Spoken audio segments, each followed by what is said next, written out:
तो दोस्तों आज 10th क्लास की मैथ का जो देखते हैं कि सबसे हार्ड प्रश्नावली मानी जाती है ट्रिग्नोमेट्री, वो हम आसान तरीके से आपको समझाएंगे, आसान से आसान तरीके से। 8.1 से शुरुआत करने जा रहे हैं पहले क्वेश्चन से। तो पहले क्वेश्चन को आराम आराम से समझते हैं पहले। तो पहले क्वेश्चन पहले ऐसे बोल रहा है कि त्रिभुज ABC में जिसका कोण B समकोण है और उसकी AB length 24 centimetre, BC 7 centimetre है, निम्नलिखित के मान ज्ञात करने हैं। तो साइन ए कोस ए, और सेकंड क्वेश्चन बोल रहा है कि साइन सी कोस सी। तो इसको सोल्व करने जा रहे हैं कि एक वो आपने बेसिक से पढ़ा होगा कि कर्ण का स्क्वायर बराबर आधार का स्क्वायर प्लस लंब का स्क्वायर, ये वाला फॉर्मूला इसमें यूज़ होगा। तो जैसे जैसे ये कह रहा वैसे वैसे उसके अनुसार पहले तो हम एक डायग्राम बना लेंगे इसका। इस क्वेश्चन में ये बोला है कि समकोण बी है, तो यहाँ पे बी छाप लेंगे क्योंकि 90 डिग्री एंगल है, और ये ए है यहाँ पर, इसको कंटिन्यूस करेंगे ए बी और सी। और ये बताया है क्वेश्चन में कि ए बी 24 सेंटीमीटर, ये 24 सेंटीमीटर है और बी सी 7 सेंटीमीटर है। तो ए सी निकाल लेंगे इस फॉर्मूले से। ए सी क्या कर्ण है, तो इसको कर्ण लगा के कर्ण को के से डिनोट करके के का स्क्वायर, और आधार को ए से डिनोट करके 7 का स्क्वायर गुण 50 लिख देंगे, और इसको लंब को एल से डिनोट करके 24 का स्क्वायर लिख देंगे।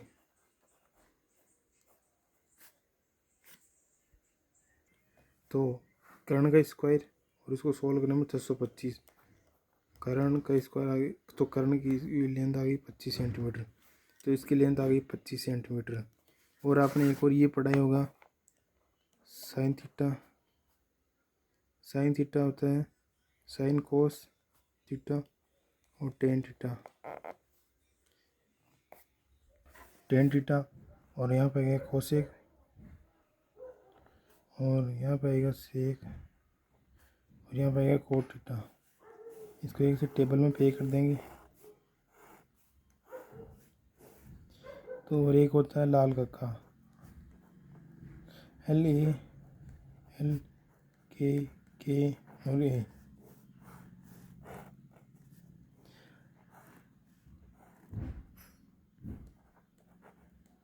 तो साइन थीटा होगा ना, उसको बोलेंगे लंब बटे हुए कर्ण।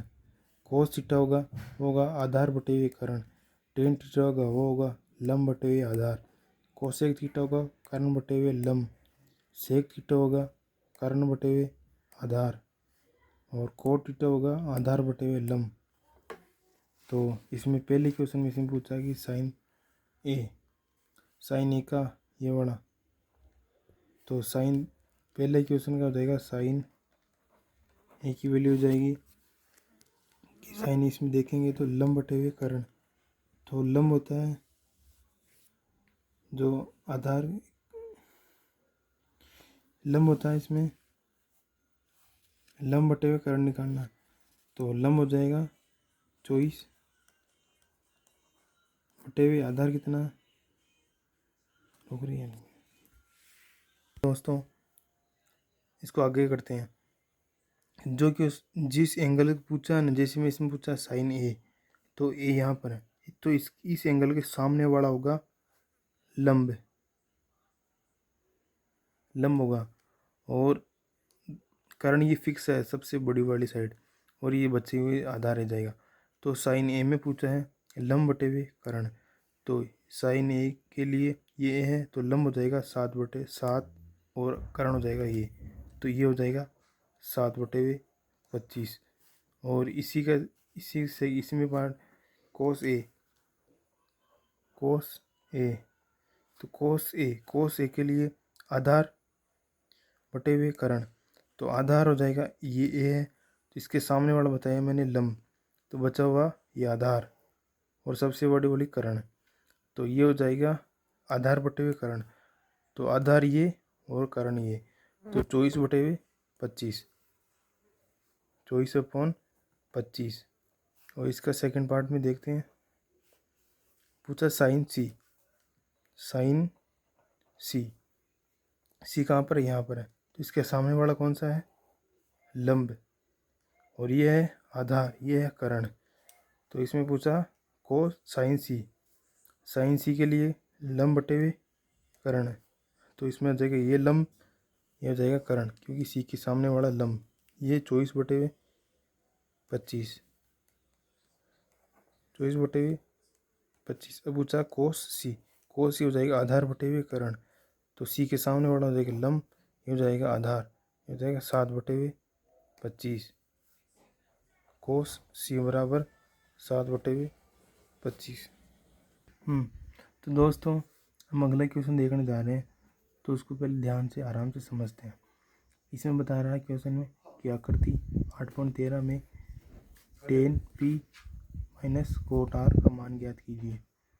तो आकृति ये दे रखी है, तो ये आकृति हमने यहाँ पे बना ली है। तो जैसे हमने क्वेश्चन समझा वैसे ही उसके अकॉर्डिंग धीरे धीरे क्वेश्चन को सोल्व करेंगे आराम से। तो दोस्तों हमको जल्दीबाजी की गलती बिल्कुल ही नहीं करनी है, आराम से तसल्ली से क्वेश्चन को समझना है पहले तो जैसे अकॉर्डिंग पहले क्वेश्चन को हमने समझ लिया आराम से। और तो इस डायग्राम में ये लेंथ भी नहीं दे रखी है, तो सबसे पहले ये लेंथ निकालेंगे हम। तो इस लेंथ को हमने ऐसे अक्स मान लिया, इसकी माना कि इसकी लेंथ है अक्स। तो एक हमने वो बेसिक सा फॉर्मूला पढ़ाया होगा कि कर्ण का स्क्वायर बराबर आधार का स्क्वायर प्लस लंब का स्क्वायर। तो ये इसमें कर्ण तो हो जाएगा ये वाली भुजा और आधार और ये लंब।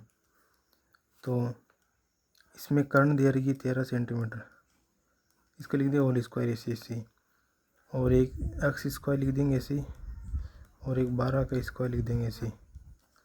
तो ये हो जाएगा 169, ये हो जाएगा एक्स स्क्वायर, ये प्लस 144। तो एक्स स्क्वायर की वैल्यू जाएगी 25। तो x इज इक्वल टू 5। तो x की वैल्यू आ गई 5 सेंटीमीटर। तो इसमें पूछा कि tan p minus quote r। तो tan p यानी कि यहाँ पे इस एंगल की बात कर रहा है, और कोट r बोले तो इस एंगल की। तो tan p मतलब लंब बटे हुए आधार। तो मैंने जैसे पहले बताया कि एंगल के सामने वाली भुजा होती है लंब, और कर्ण सबसे बड़ी वाली भुजा, और बाकी जो बची वो आधार होती है। इसमें tan p हो जाएगी लंब बटे हुए आधार। तो p के सामने जो हो जाएगी वो होगी लंब, और बाकी जो बची ये आधार। तो tan p हो जाएगा ये 5 बटे हुए 12। तो tan p की जगह लिख देंगे हम 5 अपॉन लंब बटे हुए 12 minus quote r। Quote r बोले तो आधार बटे हुए लंब। तो ये लंब हो जाएगी, ये कर्ण हो जाएगी, ये आधार। तो ये हो जाएगी 5 बटे हुए लंब हो जाएगी 12। तो इसका आंसर हो जाएगा 0।